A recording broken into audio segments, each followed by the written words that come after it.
will über das Thema der Königskammer, Cheops-Pyramide reden, Code des Sarkophags. Und es wird bei dem Vortrag auch immer so einige wenige Rückblicke mal geben, um nochmal einen Bezug herzustellen, was wir schon mal in den vorgehenden Vorträgen gehabt haben. Und es wird auch mal einen Blick nach vorn geben, um eine Verknüpfung schon anzudeuten, die es noch geben wird. Ganz am Anfang hatte ich geglaubt, wenn man über die Königskammer und über dieses Thema redet, das könnte man möglicherweise in 10, 15 Minuten abgehandelt haben.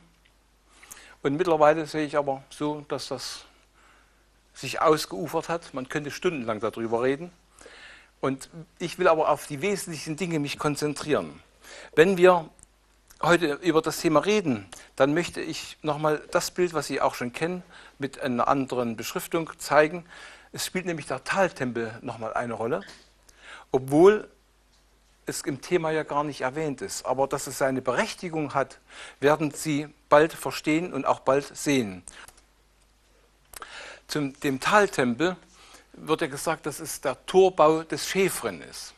Chephren-Statue hat man in diesem Taltempel gefunden, und zwar in einem kleinen Schacht. Es ist eine faszinierende Statue, die im Museum, im Kairo Museum steht, und sie hat eine exzellente Ausarbeitung, vor allem aller dreidimensionalen Effekte, auch an der Seite, was man jetzt auf diesem Bild nicht ganz sehen kann. Und was aber nicht dazu passt, das sind die Hieroglyphen. Und diese Hieroglyphen, Sie sehen da unten, hier, ganz schwach kann man das jetzt hier sehen, die sind wieder in einer Qualität, wo man sagt, sowas hackt man normalerweise mit einem Beil rein. Es ist für mich klar, dass ich hier zwar provokant bin, aber das ist niemals Chephren. Es ist wieder eine dieser Statuen, die man sich unter den Nagel gerissen hat, was in Ägypten ganz, ganz oft der Fall gewesen ist. Und man muss nur mal die Statuen genauer anschauen. Es gibt sehr signifikante Beispiele dafür. Das sind zum Beispiel das Auge. Wir wissen, dass wir am Auge hier oben nochmal ein Lid haben, fein herausgearbeitet, ja, wo die Härchen dran sitzen, unten auch. Und bei diesen Statuen sieht man, dass exakt poliert an jeder Stelle dieses Auge fein herausgearbeitet ist. Da gibt es keine raue Stelle. Und folglich waren die in der Lage, präzise Dinge auch in einer Vertiefung zu machen. Ob das am Ohr ist, ob das im Auge ist, ob das an den Lippen ist. Und dann sind die Hieroglyphen dermaßen liederlich, rau, die Kanten nicht geebnet, innen drin sehr, sehr fragwürdig herausgearbeitet. Und ich sage dann mehr oder weniger spaßenshalber, wenn ich Pharao wäre und man würde mir so ein Werk zeigen, wäre ich begeistert. Und würde ich dann das unten sehen, würde ich den Kopf kürzer machen lassen zur damaligen Zeit. Ja? Also es passt nicht zueinander. Der Torbau des Chephren weist so einige Besonderheiten auf, die uns einen Bezug mitliefern zur Cheops-Pyramide und zu dem, was dort drin tatsächlich gemacht worden ist. Um 1910 gab es eine deutsche Expedition, die Ernst von Sieglin-Expedition. Und sie hatten einen Herrn dabei, einen Uwe Hölscher, der sehr gut zeichnen konnte, aber nicht nur das, er hat auch die Vermessungsarbeiten mitgemacht. Und das, was Sie hier sehen, ist von ihm angefertigt worden. Und man kann jetzt etwas schwach erkennen, dass hier unten eine Säulenhalle ist, die im hinteren Teil, Sie sehen das dann nochmal von oben, und dass die Wände außen schräg waren, mit Granit verkleidet, wunderbar sauber alles herausgearbeitet. So, wir schauen uns den Taltempel nochmal an. Ernst von Sieglin schreibt, dass hier sehr, sehr große Steine verarbeitet worden sind. In der vorderen Front die Granitverkleidung, also um die Ecke rum, gibt an bis zu 45 Tonnen und in der Wand insgesamt der größte mit 400 Tonnen. Und das ist schon eine ganz schöne Menge an Gewicht. Alles war verkleidet und man kann noch Reste sehen, wo Ansätze waren, wo die Steine, die Außenverkleidung mehr oder weniger angepasst worden ist. Und diese Anpassung war so, dass man nicht den Stein hinten glatt hatte, sondern man hat ihn regelrecht mit dem Gestein irgendwie verzahnt, sodass auch das für unsere heutige Zeit eine sehr ungewöhnliche Verfahrensweise ist. Wir machen irgendwo eine Wand und dann tun wir glatt und dann wird das verkleidet. Aber das war nie der Fall. Das ist bei allen Pyramiden übrigens so. Die gesamte Struktur des Tempels hatte ich beim letzten Mal schon einige Andeutungen gemacht, dass hier 10 Säulen in der Mitte sind und 6 unten. Werden wir erst richtig verstehen bei dem letzten Vortrag im Oktober über die verborgene Ordnung der Schöpfung, wo die Struktur 6,10 die entscheidendste Struktur ist, dass es überhaupt Leben im Universum gibt. Das zu verstehen, können wir heute noch nicht einordnen. Es ist also ein Vorgriff auf zukünftige Dinge. Und dann möchte ich aber noch etwas erwähnen, dieser Punkt hier. Es ist so, wir haben in Ägypten immer, oder werden wir konfrontiert mit energetischen Fragen. Und hier gibt es eine Energiesäule, die noch vorhanden ist.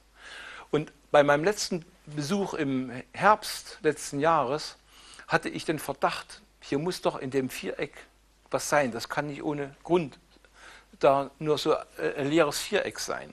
Und dann habe ich mich genähert und dann merkte ich auf einmal, wie ein Energiefeld vorhanden war, habe dann andere aus der Reisegruppe mit hinzugeführt, die auch bildsensible Hände hatten, und wir stellten fest, dass dort wie, ich sag mal, wie ein Rohr besteht, ein pulsierendes Energierohr.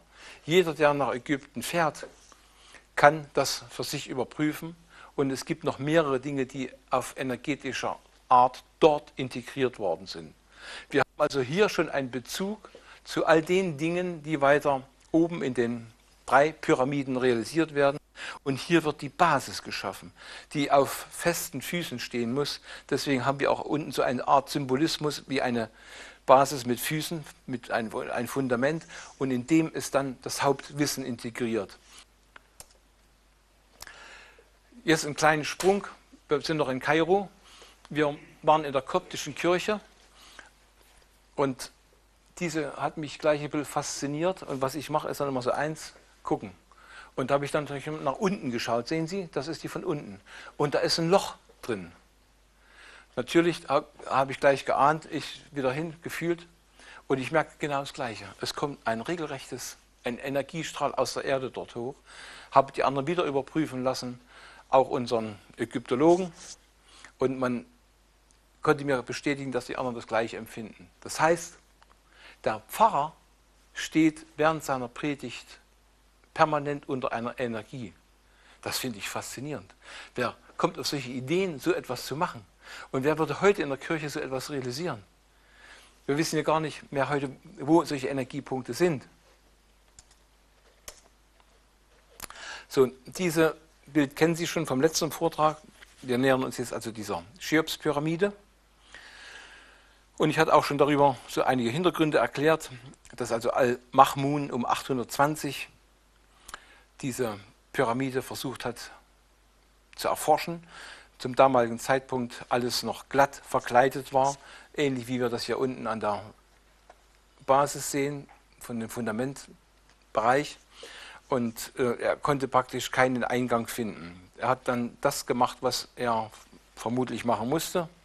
Er hat mit Gewalt sich den Eingang verschaffen, diesen Eingang hier, der künstlich ist, der in der Mitte etwa der Pyramide liegt. Er hat das also vermutet, dass es in der Mitte reingeht, aber es ist leider nicht, es ist ein bisschen versetzt. Und das hat aber auch so eine verborgene Mathematik. Da heute noch ein paar Zahlen kommen, will ich es nicht am Anfang übertreiben mit den Zahlen, sondern das mal weiter fortführen. Hier haben wir auch schon eine Besonderheit zu sehen, nämlich dass im inneren Aufbau eine Vertiefung ist. Die Seiten sind leicht nach innen geneigt. Das war aber nur im inneren Kern. Und es hatte etwas damit zu tun, dass Energiefelder verdichtet werden sollten. Sie sollten gezwungen werden, in eine bestimmte Richtung einzuschlagen und sich nach oben zu entwickeln. Und wie man das gemacht hat oder welcher Hintergrund da noch besteht dazu, das werde ich dann noch zeigen. So, hier nochmal diese Verkleidungssteine. Hier bin ich mit einem Ägyptologen und einem deutschen Freund. Ich hatte damals mit dem Direktor des Gizi-Plateaus, Herrn Kamal Wahid, gesprochen, den ich inzwischen schon ganz gut kenne. Und er hatte mir dann den Ägyptologen abgestellt, dass er uns die Dinge zeigt, die wir gerne sehen wollen. Die Terrassensteine haben auch zu kontroversen Diskussionen in der Literatur geführt und in der Wissenschaft. Piazzi Smyth hatte um 1850 etwa in der Dreh Vermessungen gemacht und war der Auffassung, dass die nahen Steine, die praktisch die Basis der Pyramide mitbilden, dass die in der Achse ergeben die Länge des Tages, wenn man das in sakralen Ellen ausrechnet. Später hat Sir William Flinders Petrie erneut Vermessungen gemacht und war zu der Schlussfolgerung gekommen, dass diese Höhe der Pyramide nichts mit diesen Steinen zu tun hat. Nun ist Folgendes zu sagen: Es gibt Dinge, die sowohl als auch ihre Berechtigung haben. Die tatsächliche Berechnung der Pyramidenhöhe beginnt tatsächlich auch über diesem Fundament, aber dass das Fundament noch seine Bedeutung hat, das zeige ich Ihnen dann auch noch einmal.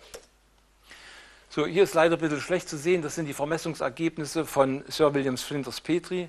Er hat sich die Mühe gemacht, an 2 Ecken der Pyramide exakte Vermessungen zu machen. Die Höhe dieser verbleibenden Steine, also das sollen immer die Schichtdicken sein von der jeweiligen Schicht.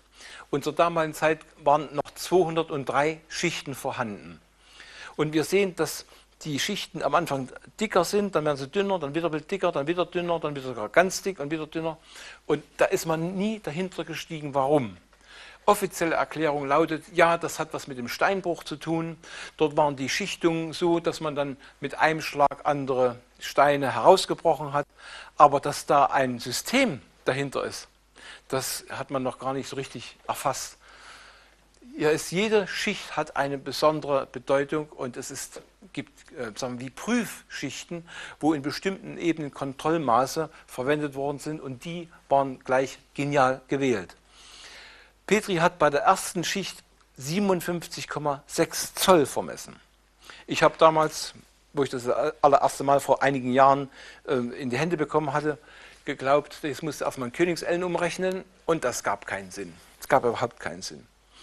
Und dann hat mir später, habe ich Informationen aus einer anderen Ebene bekommen, dass das Pyramidion 2000 Kubikzoll groß sei.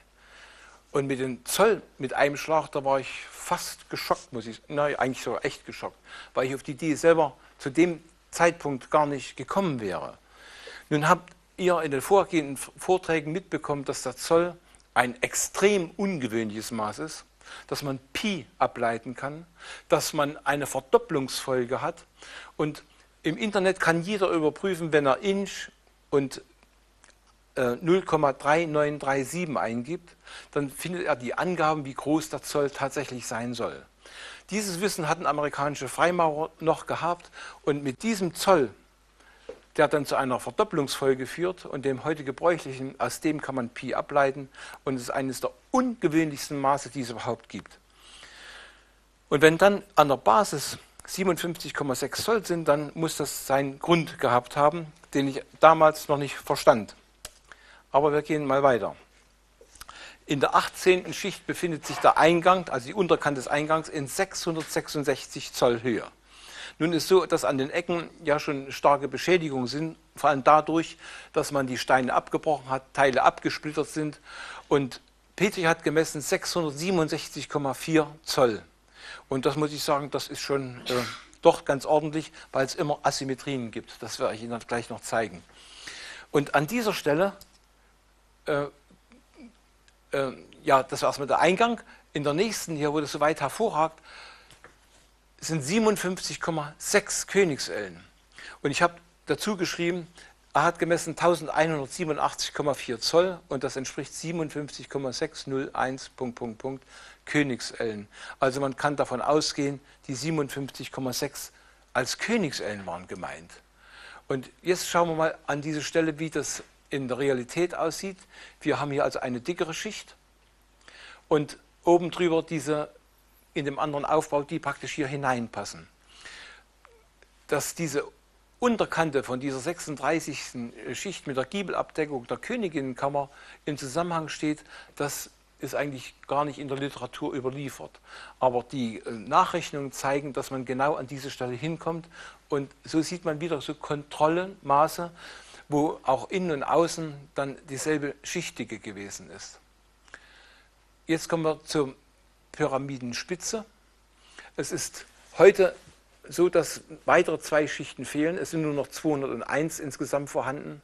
Man hat also arges Schindluder getrieben, seitdem die Pyramide um 28 geöffnet wurde, später von den Osmanen zerstört worden ist, um die Steine für den Aufbau in Kairo zu verwenden, für die Zitadelle und für Moscheen. Und man hat lange darüber gerätselt, wie viele Schichten könnten es sein. Aktuell ist die Fläche, die Plattform sehr, sehr, sehr groß.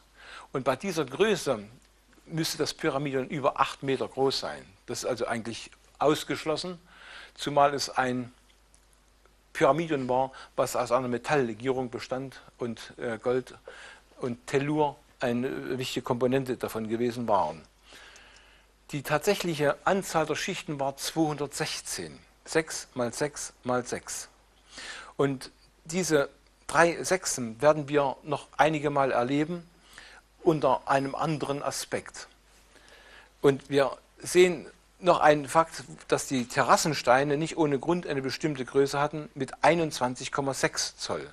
Diese wurden vermessen vor etwa 100 Jahren und man gab an 21,58 Zoll. Diese 0,02, was also schon Krümel ist, ist das, was auch abgetreten worden ist. Und dann spielt auch eine Rolle der Maßstab, wie genau dieser Zollmaßstab gewesen ist. So, und bei den weiteren Untersuchungen von den Vermessungen von Petris habe ich dann festgestellt, dass diese Zahlen, die durch 36 teilbar sind, eine besondere Rolle spielen und dass man bei der 72.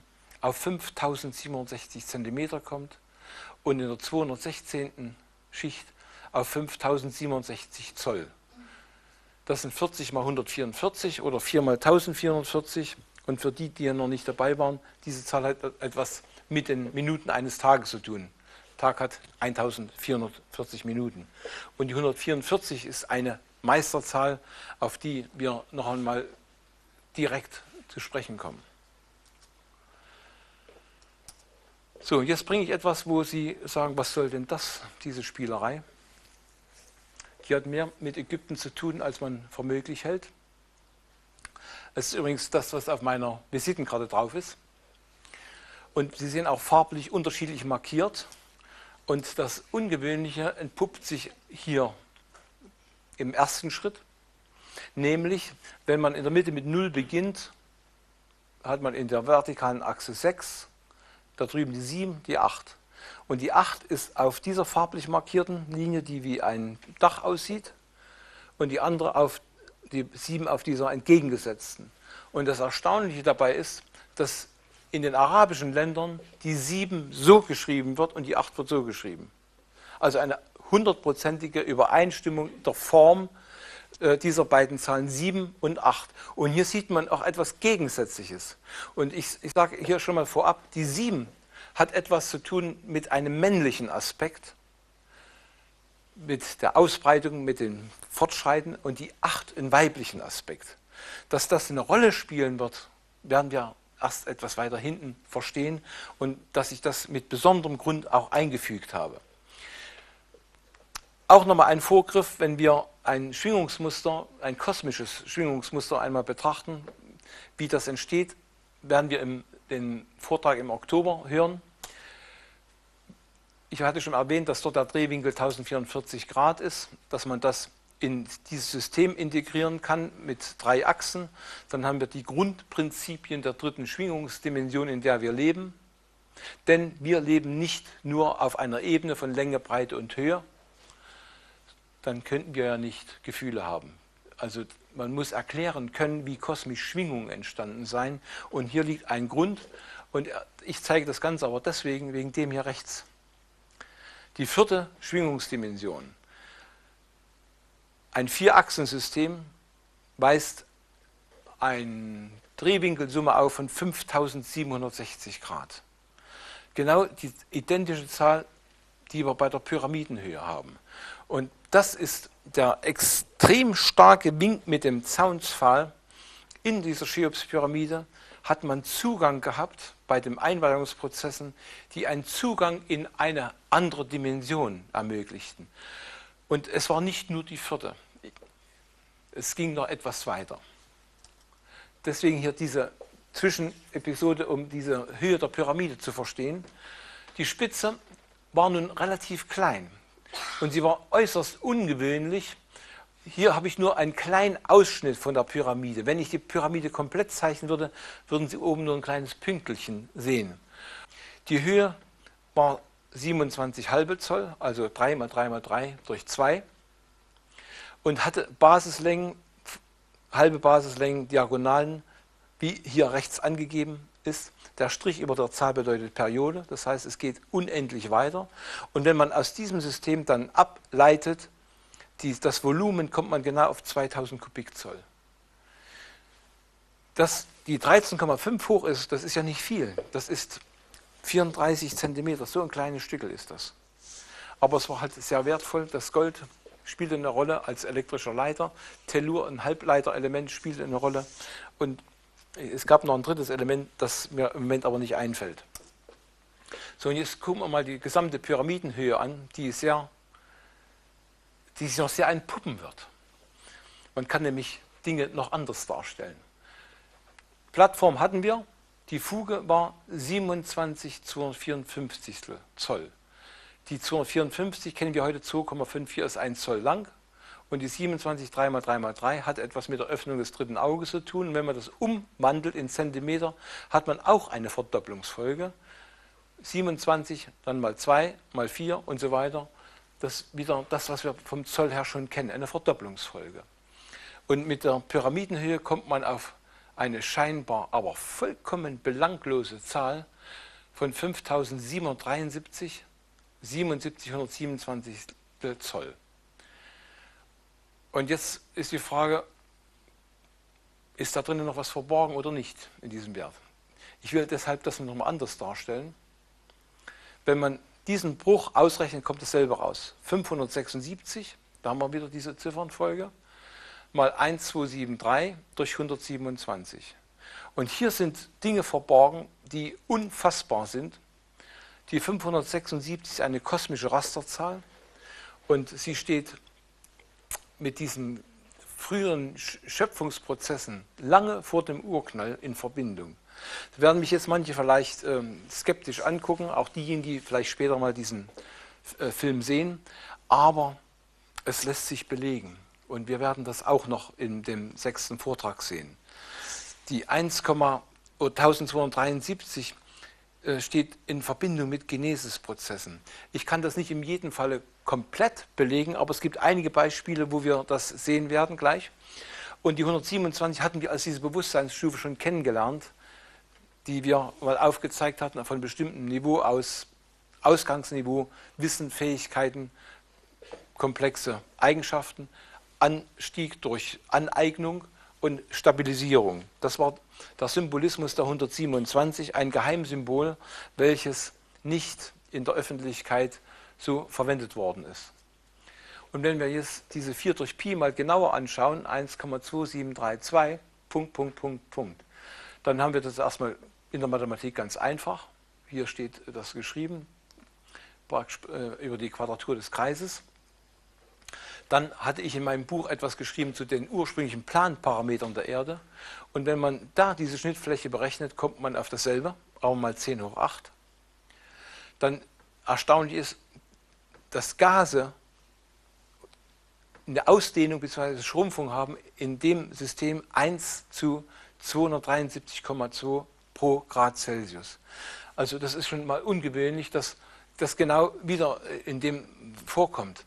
Umlaufzeit des Mondes gibt es übrigens 2 und die kürzere Zeit, das hat was zu tun, wenn er an demselben Punkt ist, sind 27,32 Tage. Dann Schaltjahr, wenn man 365 Tage als Reziprokenwert nimmt, kommt 0,002732 raus. Temperatur-Nullpunkt liegt bei minus 273,2. In der Physik und Chemie wird 0,15 angegeben, aber das ist der Punkt, wo noch die Geräte arbeiten können. Wenn sie nicht mehr arbeiten könnten und die Atome stillstehen würden, dann kommt man auf diese 273,2. Also wir sehen erstmal, dass diese Zahlenfolge sehr, sehr ungewöhnlich ist. Und jetzt wollen wir noch ein paar andere Dinge zur Pyramide mal ins Spiel bringen. Die Vermessung wurde nun mittlerweile zigmal von verschiedensten Leuten durchgeführt. Also auch im Ausgang des 19. Jahrhunderts, 20. Jahrhunderts hat man das relativ oft gemacht.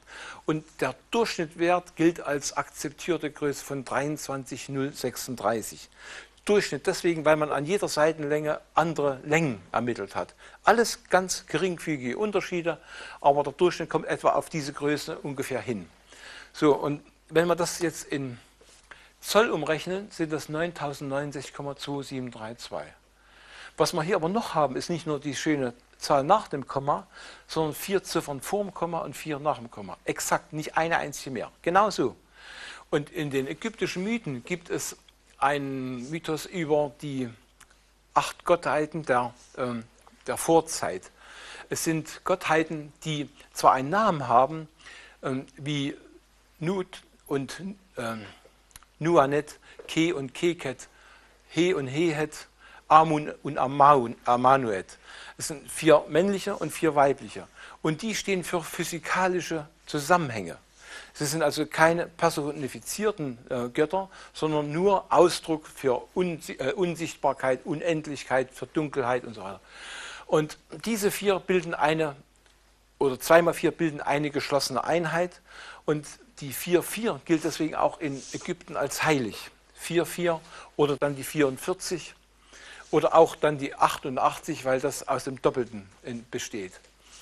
Und erstaunlich ist auch, dass das Gefälle der Seitenfläche mit rund 1,2732 angegeben wird. Das sind also 51 Grad, 51 Minuten und noch ein paar Sekunden dazu. Also hier gibt es Zusammenhänge, die uns zeigen, dass etwas bewusst geplant worden ist, dass es Hintergründe gibt, die viel, viel, viel weiter reichen als das, was wir mit dem Totenkult verbinden.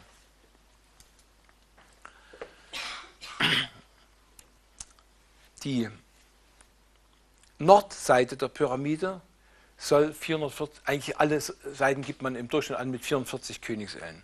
Wir haben aber nun gesehen, dass die Königselle mit 52,36 cm, bei den vorgehenden Vorträgen gezeigt, ein unglaubliches Maß ist, wo ein regelrechter Science-Fiction drin steht und nur im Zusammenhang mit dem Dezimalsystem funktioniert, ebenso wie es mit dem Zoll. Und dann sind die 44 Königsellen nicht das, was wir vorhin gezeigt haben, mit 23.036, sondern es sind 2,4 cm mehr. Und wenn wir jetzt die anderen Seiten betrachten, es war ja die Rede von einem Durchschnitt, dass dieser Wert, den wir vorhin gezeigt haben, Durchschnittswert sein soll, dann passiert etwas, was unsere Vorstellung übersteigt. Und jetzt kommt eine Grafik, wo ich sagen muss, ich habe lange überlegt, ob ich die überhaupt zeige. Und zwar deswegen, weil sie so ungewöhnlich ist und weil sie so ein hohes Maß an Wissen verbirgt, wie wir es uns nicht in den kühnsten Träumen vorstellen können. Es mag sein, dass es jetzt Leute geben wird, die dann sagen, ja, der Klitzke kann gut rechnen. Sicherlich kann ich das, aber das ist nicht das A und das O bei der ganzen Sache. Man kann nur auf Dinge kommen, A, wenn sie in dem Zellgedächtnis vorhanden sind und B, wenn sie mit der Realität in Übereinstimmung stehen. Ich will auch noch etwas erinnern, was wir beim letzten Vortrag erwähnt hatten. Ich hatte gesagt, dass bei allen 3 Pyramiden die Hauptachsmaße in unterschiedlichen Maßsystemen waren, weil das mit dem Sinn der Pyramide in Übereinstimmung stehen musste und dass im Inneren die Königselle verwendet worden ist. Und wenn man diese die 2x3 Achsmaße in den 3 verschiedenen Maßsystemen addiert hatte, kam man auf umgerechnet 109.959 Zentimeter gleich 2100 Königsellen oder 3333 mal 33 minus 33 Zentimeter. So etwas, dass so etwas sich fügt, ist schon grenzt an das Unwahrscheinliche. Es zeigt aber auch, dass Maßsysteme ein Verwandtschaftsverhältnis haben und dass dieses Verwandtschaftsverhältnis ein bewusst gewähltes gewesen ist. Und wenn wir jetzt an der Pyramide uns das anschauen, möchte ich das nochmal als die Prämisse setzen. Diese Verwandtschaftsverhältnisse, die sich in einer Art und Weise fügen, wie vorhin unten stand, unser Vorstellungsvermögen übersteigend. Wenn wir also jetzt einmal die Seitenlängen aller 4 Seiten anschauen, dann haben wir die 440 Königsellen im Norden, wir haben im Osten die sakrale Elle, wir haben im Westen den Zoll mit 9069 und wir haben im Süden 23.034 Zentimeter. Ja, jetzt könnte man sagen, was soll's? Das ist aber noch nicht alles. Das ist noch nicht alles.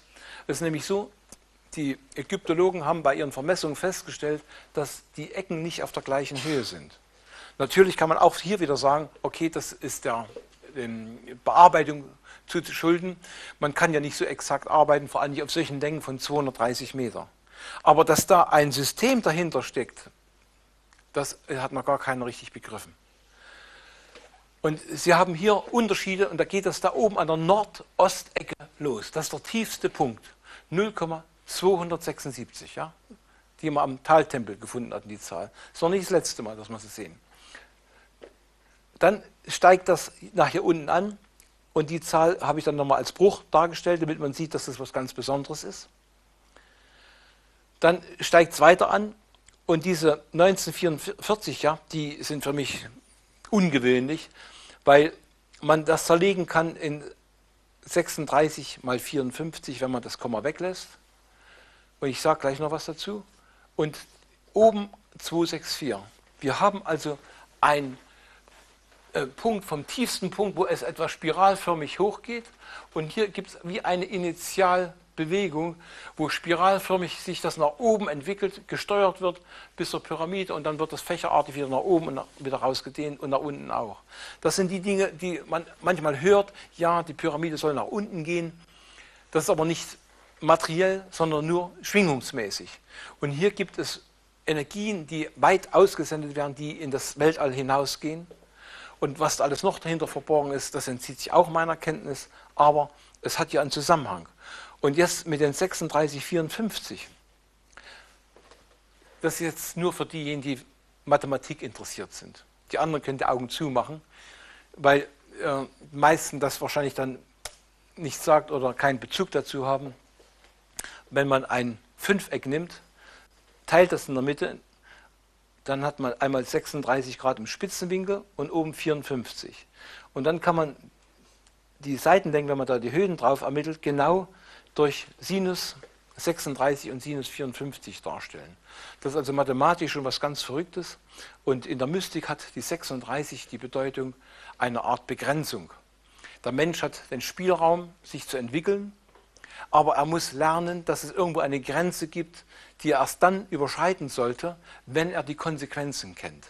Und die 54 hat in der Mystik die Bedeutung, du bist so weit reif, dass du diese Grenze überschreiten kannst. Du hast dir Dinge angeeignet, und dann wirst du auch lernen, mit diesen Konsequenzen, mit dem nächsten Schritt umgehen zu können.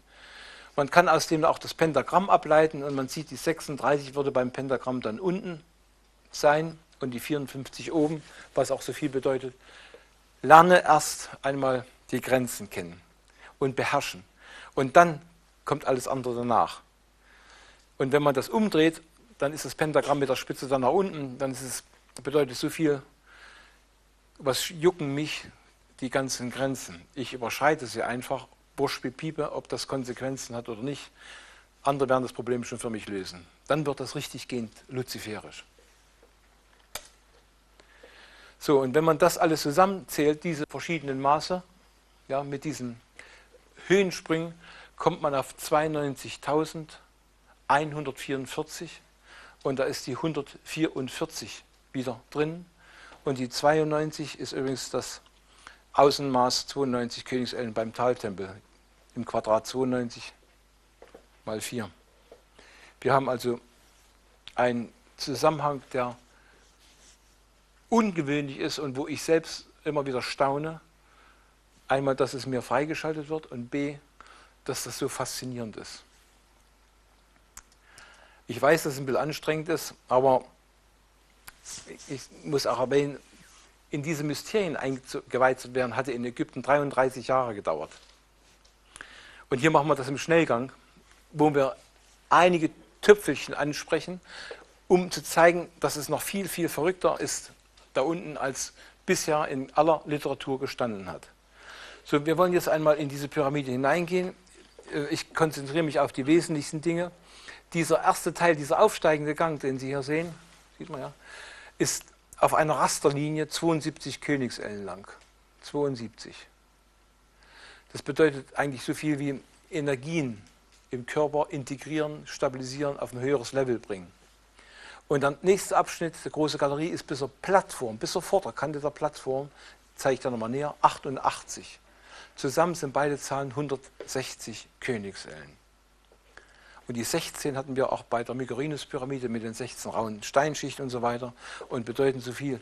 Du gehst auf einen Weg, wo du, wenn du das richtige Potenzial dazu hast, wo es dir gelingen wird, den geistigen Durchbruch zu erzielen.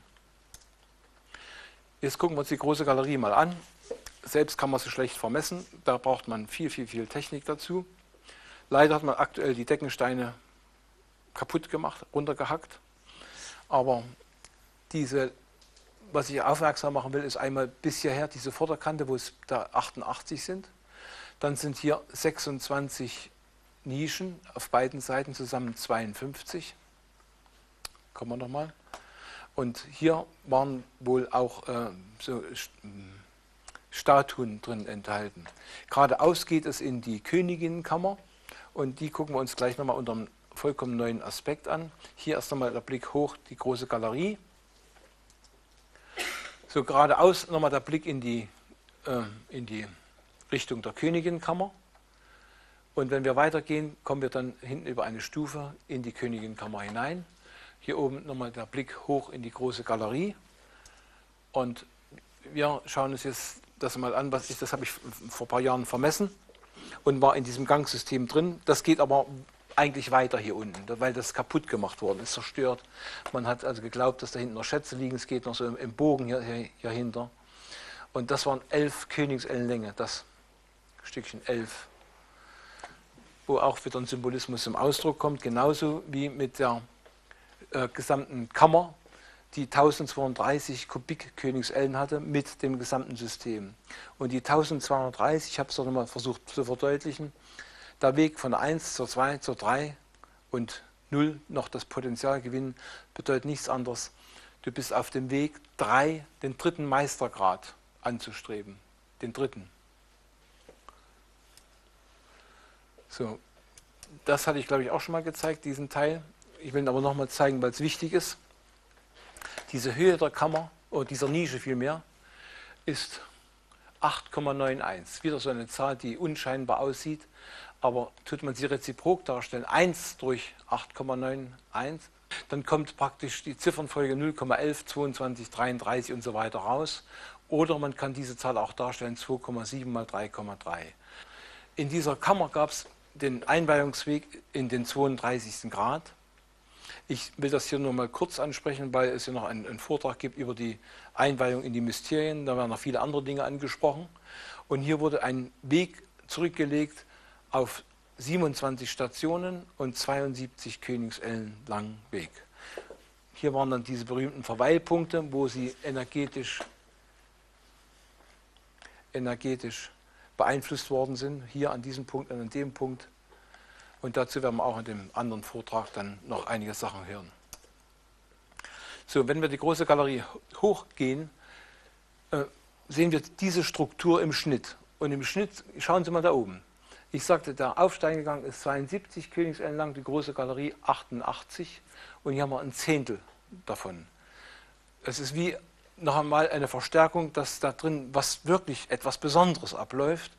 Und auch die anderen Proportionen, die hier noch anliegen, zeigen, dass eine vorsätzlich bewusste Planung realisiert worden ist. In der Königskammer selbst, dieses ganz alte Gemälde ist nicht korrekt. Der Zeichner hat das vermutlich später aus dem Gedächtnis versucht zu malen, denn es gibt 5 Steinreihen und nicht 4, wie hier dargestellt ist. Und es soll eigentlich symbolisieren, wie Al-Mahmun in die Königskammer gekommen ist. Er hat aber hier den Deckel nicht mehr eingezeichnet. Es muss also ein Zeichner gewesen sein, viele Jahrhunderte später, der über die wahren Zusammenhänge keinen Einblick gehabt hat. Die Königskammer selbst hatte ich ja nun auch mit Laser vermessen und war dahinter gestiegen, dass die 11,1 Königsellen hoch ist und nicht so, wie in der Literatur an manchen Stellen gelesen wird, dass dort das pythagoreische Dreiecke dort eine Rolle spielen und das würde zu einer irrationalen Zahl führen, die man überhaupt nicht richtig interpretieren kann und die auch nicht realisierbar ist. Die Höhe mit 11,1 Königsellen sind diese 5,81 Meter und ein paar Zentimeter und das führt dann dazu, dass die Stirnseite 111 Quadratkönigsellen lang ist, die Längsseite 222 und alle Wandflächen 666. Und diese 666 scheint jetzt zu irritieren, weil es ja nun die gesamte Fläche ringsrum ist. Aber ich betone plus 666. Wir kommen darauf noch. Und das Volumen der Königskammer führt dann zu 2220 Kubik Königsellen. Und diese Zusammenhänge habe ich dann einmal Dr. Zahi Hawass erklärt, dem Generalsekretär des Obersten Rates der Altertümerverwaltung Ägyptens und auch dem Direktor des Gies-Plateaus, Herrn Kamal Wahid. Und beide waren sofort begeistert, dass das tatsächlich den Kern der Sache treffen kann. Und da ich es gemessen habe, weiß ich, es trifft den Kern der Sache. Es ist also eine bewusste Absicht, die da integriert worden ist. So, hier sehen wir den Sarkophag nochmal aus der Nähe. Das ist also das Zerstörungswerk, was Al-Mahmun mit fertiggebracht hat. Denn zu seiner Zeit glaubte man, dass in diesem Sarkophag Schätze verborgen sind. Und da ein Deckel drauf war, von einer Königsellen Höhe, der Unterteil war eigentlich 2, war der Deckel sehr schwer. Er muss nach meinen Berechnungen etwa mehr als 1,9 Tonnen gewogen haben. Und dann waren die Fugen so dicht, wie man das hier überall kennt, man kommt nicht mit dem Messer rein. Es war also unmöglich, den anzuheben und man hat dann praktisch kaputt gemacht mit dem Ergebnis, er war leer, der Sarkophag. Man hat nichts da drin entdeckt. So, jetzt kommen wir auf ein paar schöne Sachen, die wir ganz leicht überprüfen können und wo ich sagen kann, jeder, der die Cheops-Pyramide besucht, kann sich das genau angucken und kann genauso dieselben Gedankengänge nachvollziehen, wie ich sie jetzt einmal bringe. Und da ist eines, das erste, die Westwand hat 18 Steine und die Ostwand hat 18 Steine. Und die anderen Zahlen sehen Sie hier auch. Hier will ich noch anfügen, Piazzi Smith hat hier noch den Riss eingetragen. Und da der aber irritiert, man schnell denken könnte, das wäre zwei separate Steine, habe ich das hier korrigiert. Also vor Ort bin ich ein paar Mal gewesen, ich kann sagen, das ist wirklich ein unregelmäßiger Riss.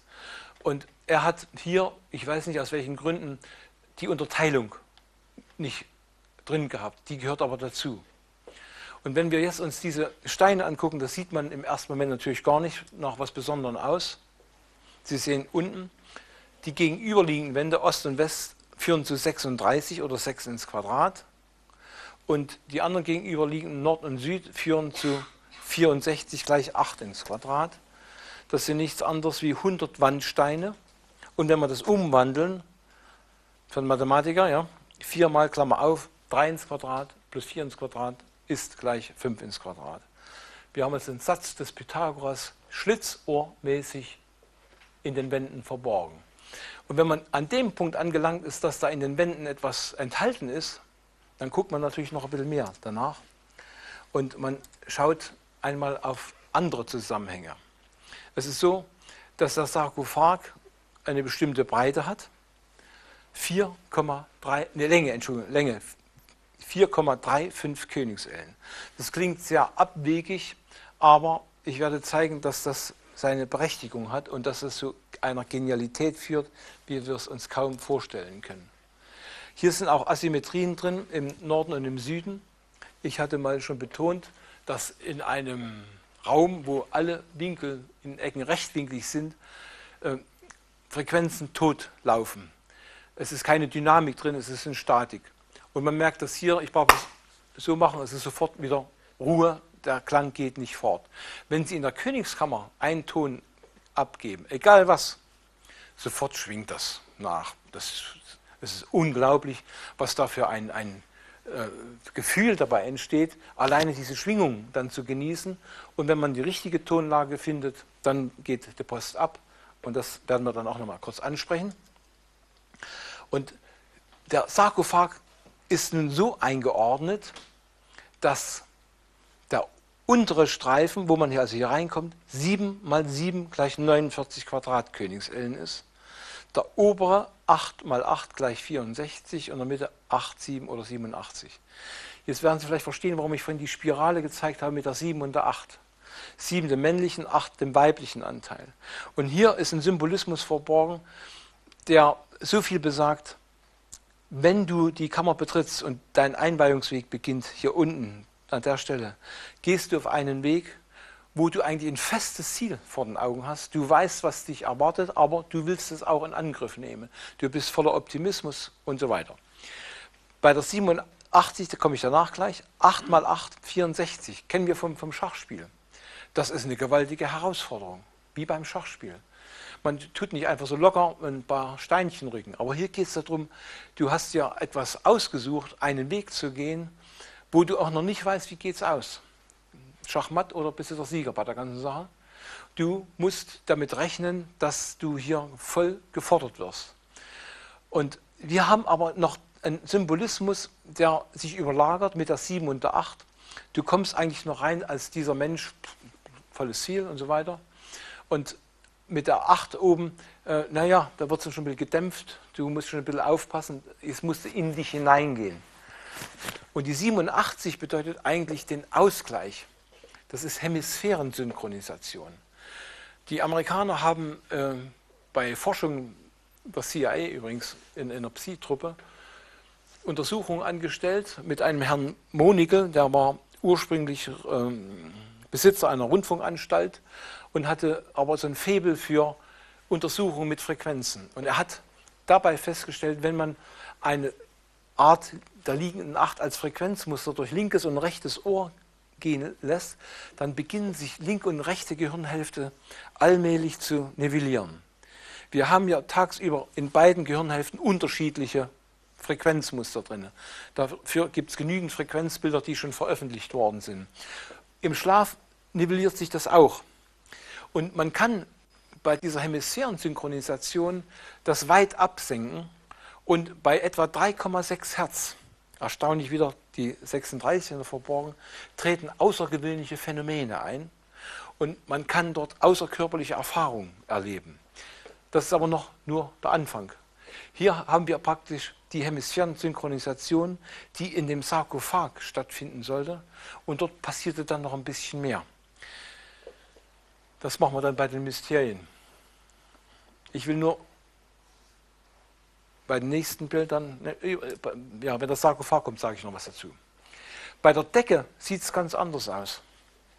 Wir haben dort eine Steinstruktur von 7 Platten, die relativ gleichmäßig, annähernd gleichmäßig dick sind. Ist nicht exakt, aber relativ.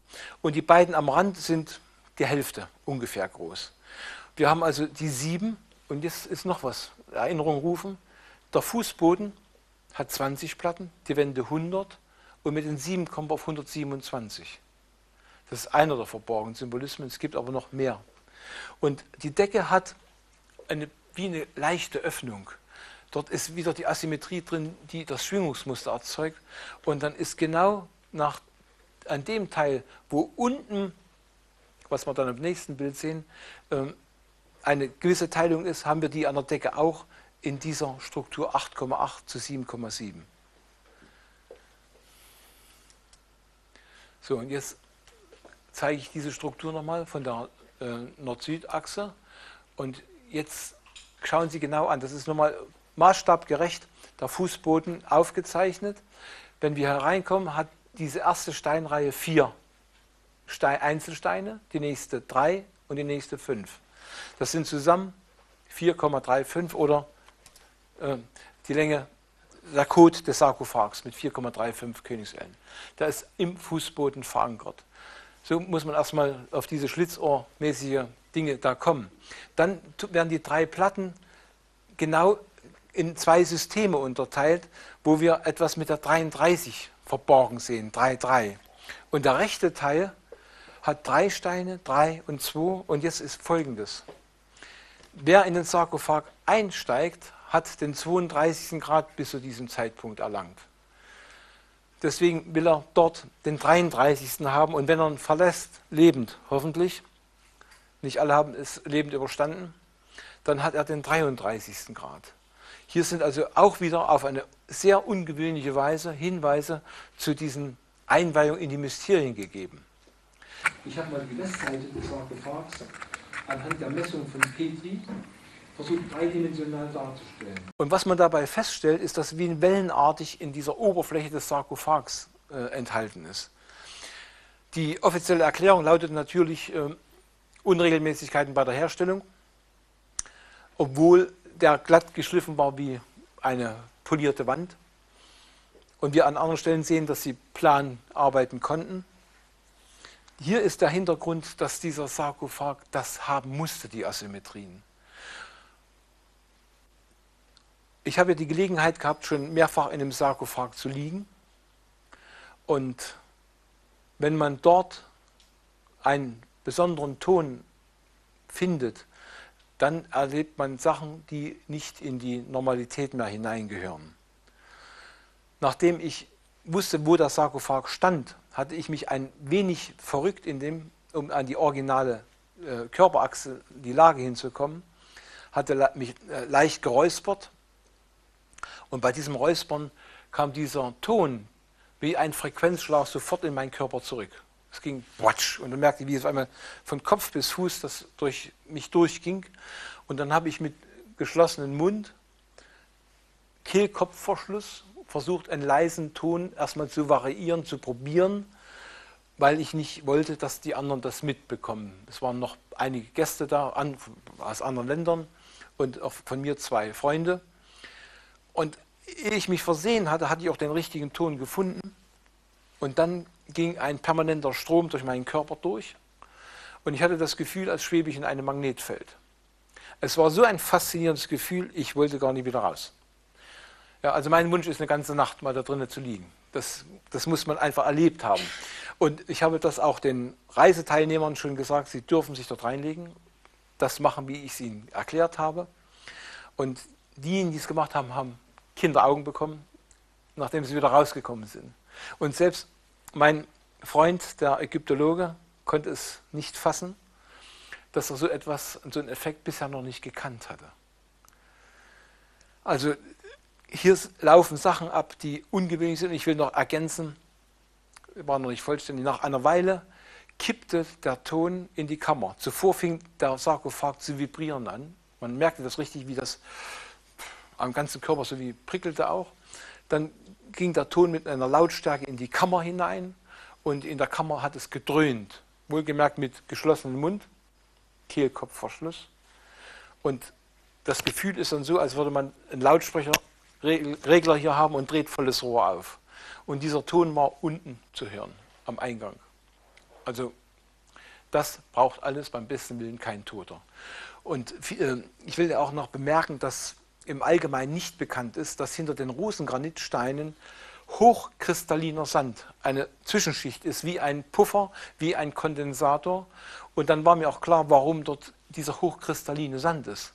Er soll verhindern, dass die Schwingungen, die in der Kammer erzeugt werden, durch das Mauerwerk in das Kernmauerwerk geleitet werden und dann sich totlaufen.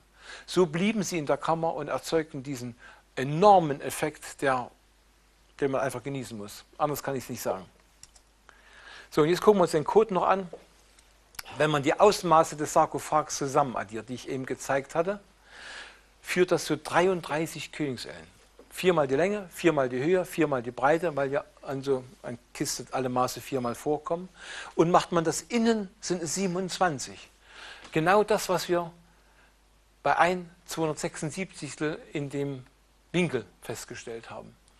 Und dass man das nur durch 3 darstellen kann, 33 und 3 mal 3 mal 3 oder 3 hoch 3, ist schon beeindruckend. Und wenn man jetzt den Deckel dazu nimmt, von einer Königselle Höhe und tut nur dieselben Dinge übertragen, wie man es im Unterteil hat, also auch die Dicke des Bodens unten, oben, dann führt das zu dieser Summe von 66,6 Königsellen. Und nimmt man die Hauptmaße von innen, die Länge, die Breite und die Höhe der Randabsatz, will ich vielleicht nochmal zurückgehen, das ist hier dieser Randabsatz, dann ist das 1,56 und dann haben wir 6,66 Königsellen. Jetzt haben wir also erstaunlicherweise in der Königskammer schon die 666, 66,6 und 6,66. Ja, wenn man jetzt ein bisschen sehr dogmatisch ist, würde man sagen, ja, das ist die Kammer Luzifers.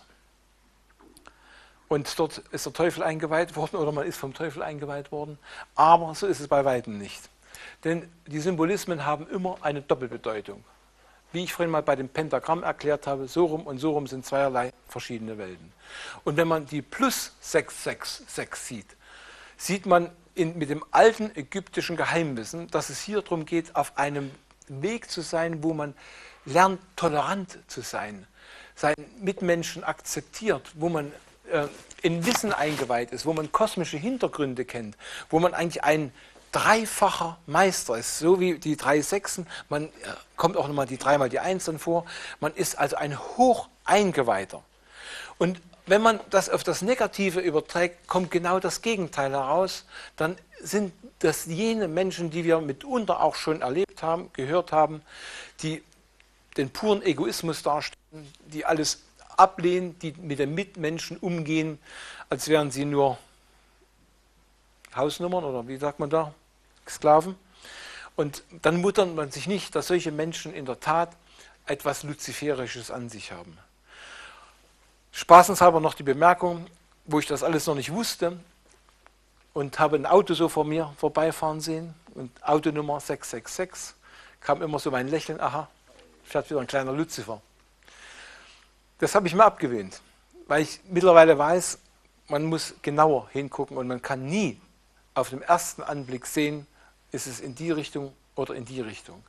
Und die ägyptische Einweihung lief eigentlich darauf hinaus, sie wollten Verbindung haben in andere Ebenen, zu den sogenannten Göttern, in höhere Schwingungsdimensionen.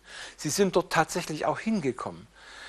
Das ist viel verrückter, als wir uns das vorstellen können und werden wir erst auch bei dem letzten Vortrag verstehen, wie Beamen funktioniert. Wir wollen also erstmal an dieser Stelle nur behalten, 666 so und so machbar, genauso wie wir am Körper einen rechten Arm haben, einen linken Arm und nicht einer von beiden ist der schlechte, der andere der gute, oder 2 Augen haben. Wir akzeptieren, dass beides zusammengehört. Und kosmisch gesehen muss auch beides existieren, denn wo viel Licht ist, ist auch viel Schatten. Und man lernt nur das Gute richtig zu verstehen, wenn man weiß, was auch das Negative ist. Gucken wir uns jetzt nochmal das mit den Gefälle an. Die ersten 4 Steinreihen haben genau dieses Gefälle, 1/276. Und dort, wo der Sarkophag draufsteht, ist ein eigenständiges Gefälle von 1/264. Vielleicht, habe ich das, muss man mal kurz gucken? Nee. Vielleicht entsinnen Sie sich, dass ich bei den Pyramidenmaßen an der Westseite 0,264 Zoll hatte und an der rechten Seite 276. Jetzt gucken wir das aus der verkehrten Seite an. Wir haben also eigentlich die ideale gleiche Position, dass die 264 an der Westseite ist wie auf dem Bild und die 276 an der Ostseite.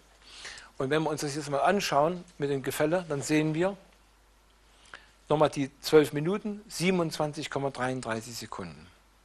Und die 12 Minuten und da drüben die 13 Minuten, der Übergang von 12 zu 13 ist ein kosmisches Grundprinzip und hat etwas mit energetischer Zellvermehrung zu tun. Werden wir auch noch verstehen, was da dahinter verborgen ist. Und der rechte Teil ist als Winkel 0 Grad, 13 Minuten, 1,3 Sekunden. Und wenn Sie hier drauf schauen, sehen Sie auch, dass die Kammer durch die Nord-Süd-Achse, also als Lot vom Pyramidion-Gefälle, die Kammer im Verhältnis 13:37 teilt. Und da ist so ein Symbolismus wieder verborgen. 37 kennen wir von unserer durchschnittlichen Herztemperatur und bedeutet so viel wie die Unio Mystica, die geheimnisvolle Vereinigung der Seele mit Gott.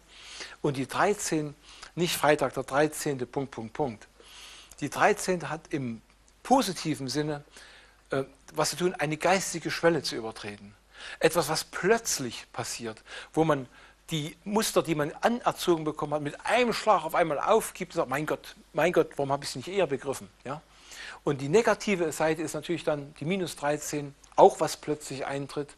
Man wehrt sich gegen irgendwie einen neuen Qualitätsumschwung und wundert sich, dass man dann da und da Pech hat, dass man vielleicht einen Autounfall hat, stolpert, Krankheit bekommt und im allerübelsten Falle, wenn nichts mehr hilft, dann kann das auch der Tod bedeuten. Aber im Positiven, die Priester wollten eine Schwelle übersteigen, in andere Dimensionen hinein. Hier sind nun noch eine ganze Menge anderer Dinge verborgen, die interpretationswürdig wären, aber wir lassen es mal. Ich mache nur noch mal Bezug hier oben. 93,6, 93,5. Wir wissen auch aus den vorhergehenden Untersuchungen, dass das Gizi-Plateau, die Achsen von Mykerinus bis zur Cheops-Pyramide 936 Ellen waren. Und eine musste man rausnehmen, um das Verhältnis 2:3 zu sichern. Deswegen sah das Pyramidion von der Chevron-Pyramide anders aus. Und da kam man auf 935. Also Dinge, die einmal irgendwo auftauchen, kommen immer wieder in anderen Zusammenhängen. Und man wundert sich, wie maßsystemübergreifend solche Dinge sich entwickelt haben. So, hier haben wir noch einmal den Symbolismus mit den 264, dieselbe Seite wie hier, da hier West ist und da ist dort auch die Westseite und die 276. Und hier nochmal das mit dem Gizi-Plateau mit den 936 und hier nochmal wegen diesem Pyramidion hier auf 935. So, was ist nun in der Königskammer passiert? Da das in dem nächsten Vortrag eine größere Rolle spielt, will ich hier nur einige Dinge ansprechen. Es war eine Einweihung in den 33. Grad auf einem 111 Königsellen langen Weg. 111. Und die Stirnseiten, die 111 Quadratkönigsellen groß sind, geben den Hinweis darauf schon. Und es sind hier viele versteckte Sachen drin enthalten. Und wir sehen auch wieder die 3,3 und die 2,7, 33, 27. Und wir sehen, dass ursprünglich einmal Säulen, so Pfeiler waren, auf denen Licht damals zu sehen gewesen ist. Und diesen Einweihungsweg bin ich mit Reiseteilnehmern abgelaufen. Und ich weiß ja, dass es so geht, aber ich mache es dann frei Schnauze. Und einer aus der Reisegruppe machte auf einmal kleine Änderungen hinter mir. Er hat also den Winkel nicht so gemacht wie ich, sondern lief das so, wie er das gedacht hat. Und hinten an der bestimmten Stelle hat er mich auch noch mal ein bisschen korrigiert. Und dann habe ich gefragt, wieso hast du das gemacht? Und er sagt, aber doch ganz einfach, ich bin bloß da lang gelaufen, wo ich das sehe. Ich sage, was hast du gesehen? Das sind Energielinien, sagt er, im Fußboden, die kann ich sehen.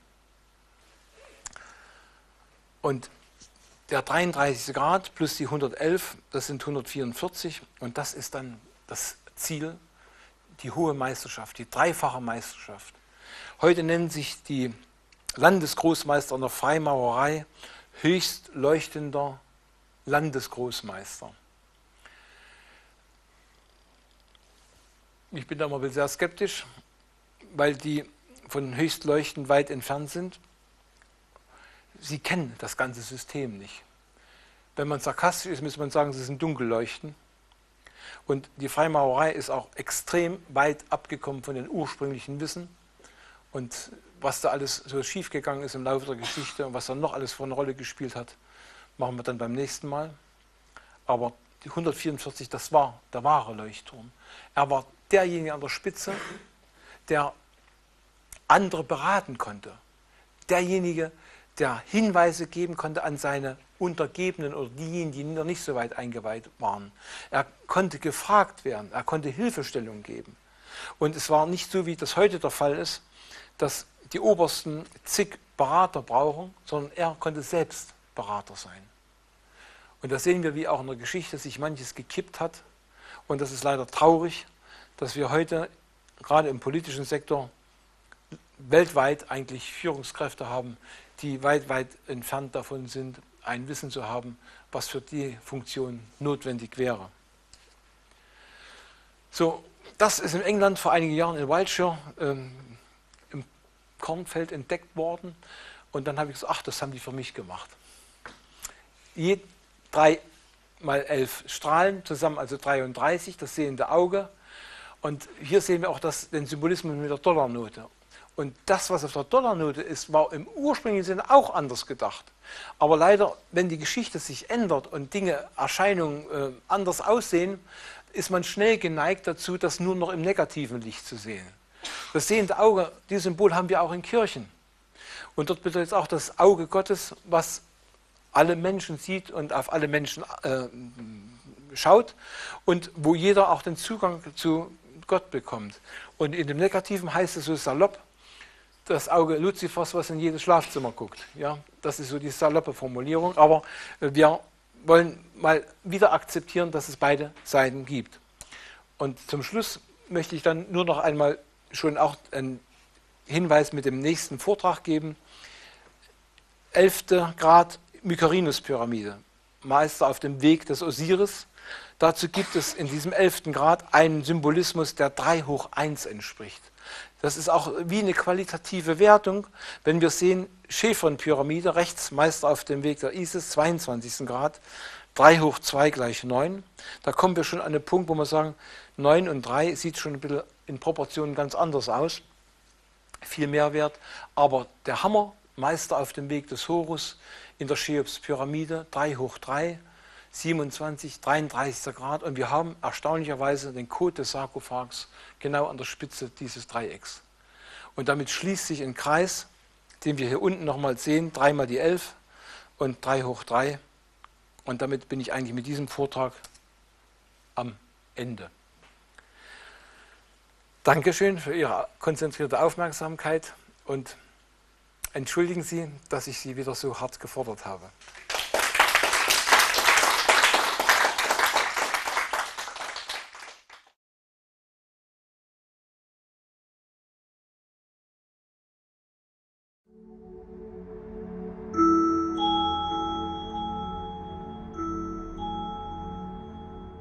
Dort, wo eine hohe Kultur ist leicht die Gefahr, dass sie dekadent, überheblich, arrogant wird und nicht mehr bestrebt ist, sich das Wissen anzueignen. Wenn wir die ägyptische Geschichte anschauen, dann sehen wir, dass es dort auch einen Niedergang gegeben hat.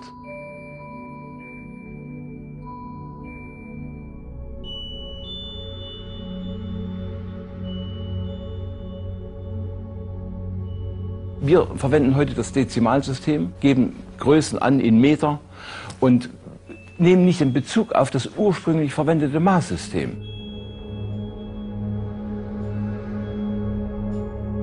Ein amerikanischer Fuß, der aus 12 Zoll besteht, ist 1200 durch 3937 Meter lang.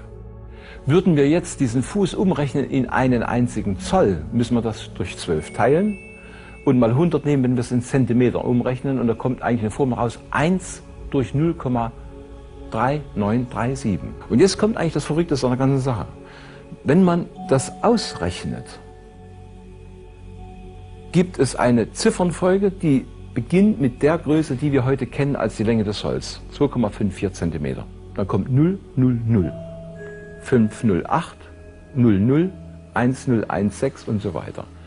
Wenn man das genauer analysiert, stellt man fest, da drin ist eine Verdopplungsfolge. Jede nachfolgende Zifferngruppe ist genau doppelt so groß wie die vorhergehende. Und da, wo ich das entdeckt hatte vor Jahren, war mir klar, mein Gott, das ist ja was ganz Ungewöhnliches. Wieso ist ein Zoll mit so einer ungewöhnlichen Mathematik behaftet, die uns regelrecht in Erstaunen versetzt? Der Zoll war bereits den alten Ägyptern bekannt. Wer die Erbauer der Pyramiden in Gizeh waren, ist keinesfalls abschließend geklärt. Doch eine genauere Betrachtung der verwendeten Planmaße offenbart eine geheimnisvolle, auf hohem Niveau stehende Mathematik.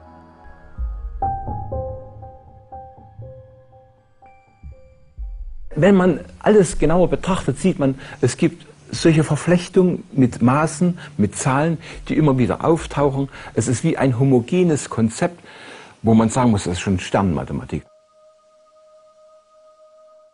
Ich hatte die Gelegenheit, in der Königskammer selbst Vermessungen zu machen, Laservermessungen, und konnte feststellen, wenn man diese Außenmaße nimmt, also 4 mal die Länge, oben und unten, 4 mal die Breite, oben und unten, und 4 mal die Höhe, vorn und hinten, führt das zu genau 33 Königsellen. Macht man das innen, führt es zu 27 Königsellen gleich 3 mal 3 mal 3. Das Kurios ist an dieser Stelle, dass also außen 3 3 ist und innen 3 mal 3 mal 3. Gleich 27 oder 3 hoch 3. Man kann also alles nur durch die Zahl 3 ausdrücken. Und so eine Konstellation sieht nicht nach einer zufälligen Planung aus. Aber das Ungewöhnlichste für mich selbst, das ist der Fußboden. Da sind noch Dinge verborgen, die äußerst ungewöhnlich sind. Das Gefälle im Fußboden, das ist etwas, was der Tourist überhaupt gar nicht mitbekommt. Denn das Gefälle ist so gering, dass es beim Laufen nicht bewusst wird. Die ersten 4 Steinreihen haben ein Gefälle von 1/276. Wenn man den Winkel dazu bestimmt, in dem System, wie wir das also in den Breitengraden kennen, Grad, Minuten, Sekunde, dann ist dieser Winkel 0 Grad, 12 Minuten, 27,33 Sekunden. Man wollte dort in dem Sarkophag Verbindung haben in höhere Ebenen, zu den Göttern, in höhere Schwingungsdimensionen. Und damit sehen wir auch, dass eigentlich ein ganz anderer Effekt in dieser Königskammer beabsichtigt war. Die Initiation, die Einweihung in die höchsten Mysterien.